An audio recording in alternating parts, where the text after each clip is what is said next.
style has been known to trigger leftists and trolls alike. Proceed with extreme caution. You have been warned. And new here at 10 o'clock, a safety alert on the CTA. Police want to catch a man who has groped women at least 10 times. He's touched women as they waited at popular red line stops downtown and in the South Loop.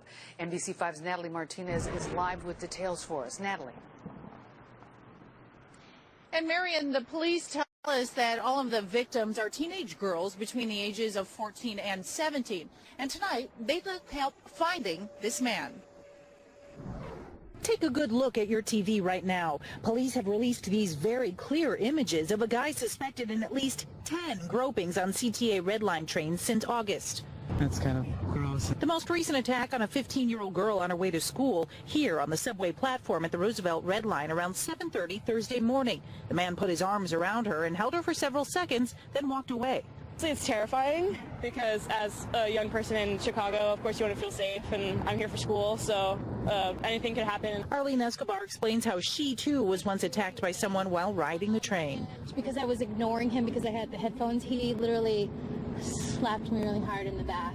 And he pinned me against the wall, so I try not to walk with headphones. Police say this guy likely started his spree last August and usually strikes between 7:20 and 4:30 p.m., anywhere between the Clark Division and Cermak Chinatown stations. Here comes a guy, and he's trying to touch you inappropriately, and you're just trying to get somewhere, minding your own business, and then here comes he's trying to get next to you, and it's kind of gross. I mean, it's an invasion of privacy. It's a concern, and we'll keep an eye out for him. I just try to make sure I'm aware of my surroundings and my situation.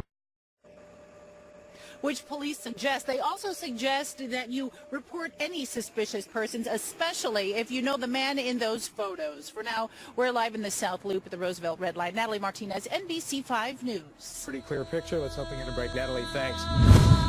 Breaking news, nigga. Some breaking news. Facts don't care about your feelings. There's something wrong with the black man's mind. There's something wrong with his mind. Nigga, please. Oh, hell no. Fight their asses.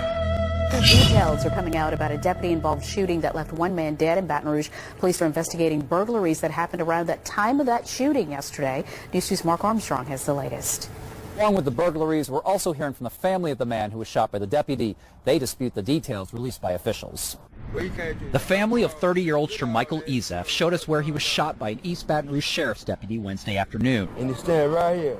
And that was his left hand wood right there. They say Ezef showed up covered in blood at his home at the Renaissance Gateway Apartments on North Ardenwood Drive. Family says they asked the deputy for help, who was there for an unrelated reason. My sister seen him out here, and she stated to him, I need help. My nephew got stabbed. He was crying out for help, sir. That's all he was doing. Because he was bleeding, he was hurting.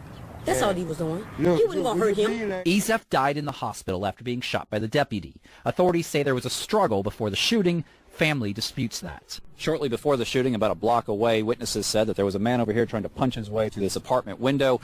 Another witness on the street says that she saw a man with blood all over his arms. Baton Rouge police are investigating 3 separate burglaries in the area. Evidence has been sent to the State Police Crime Lab for analysis. No one has officially linked Ezef to any of the break-ins. The name of the deputy has not been released. State police are investigating the shooting. Mark Armstrong, WBRZ. First at 5 o'clock, in the last 30 minutes, state police released new information about a deadly deputy-involved shooting. A preliminary investigation does not point to any misconduct by the deputy after he shot and killed a man earlier this week.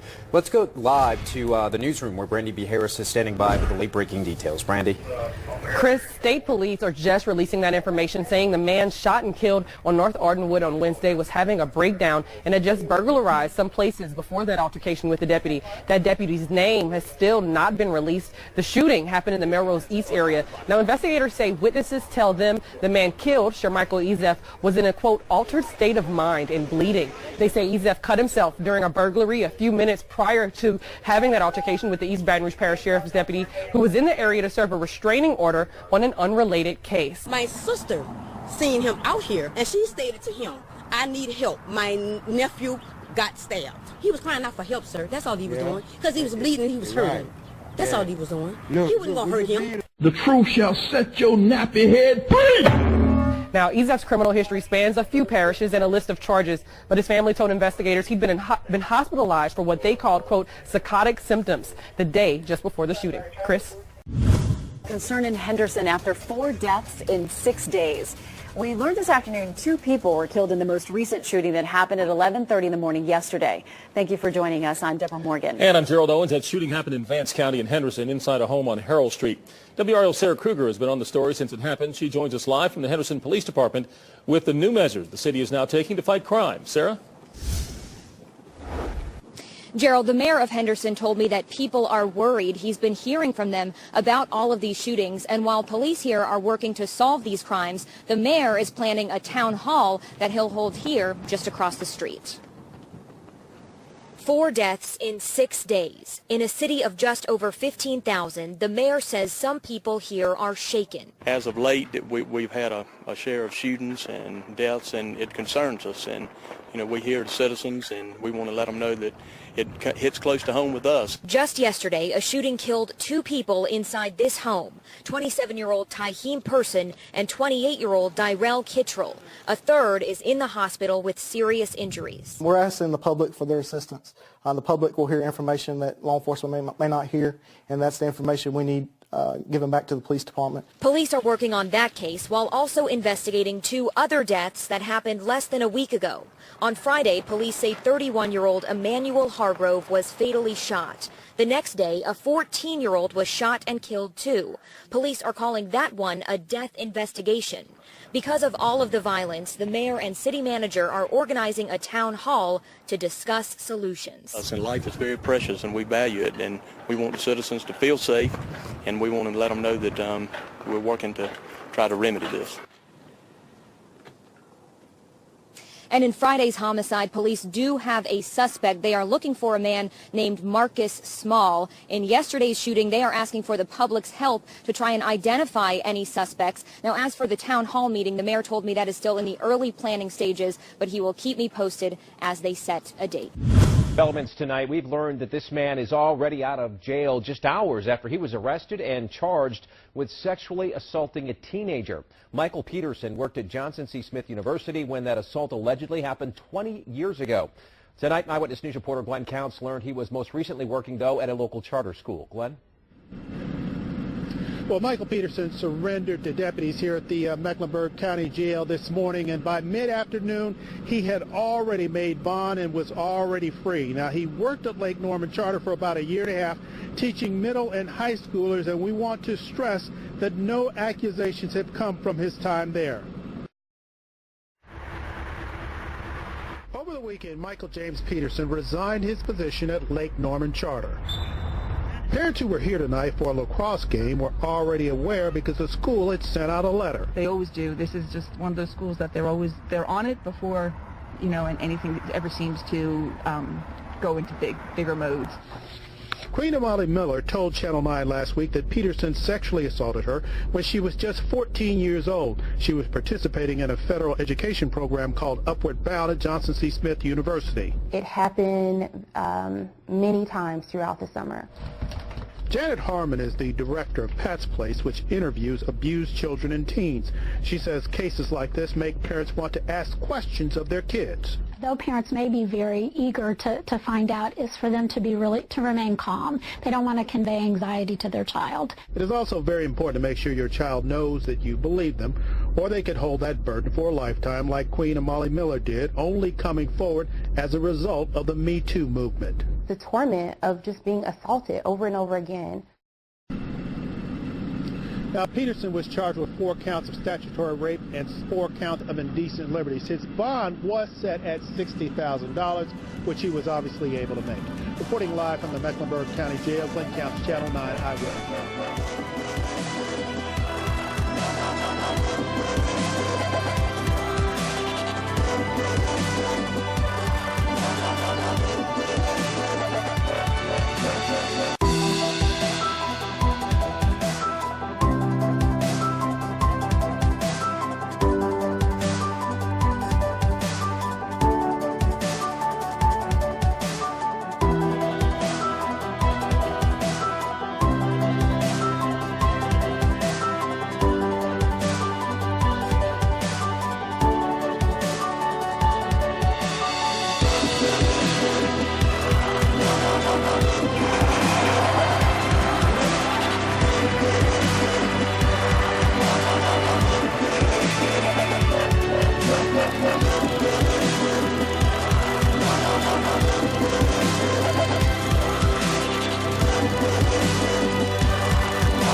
And as always, thank you for watching. If you like this video, please consider subscribing. Also follow us on the usual media for more interesting information like this.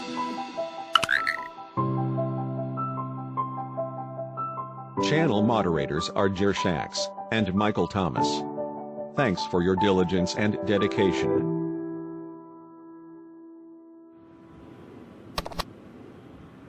Fight their asses.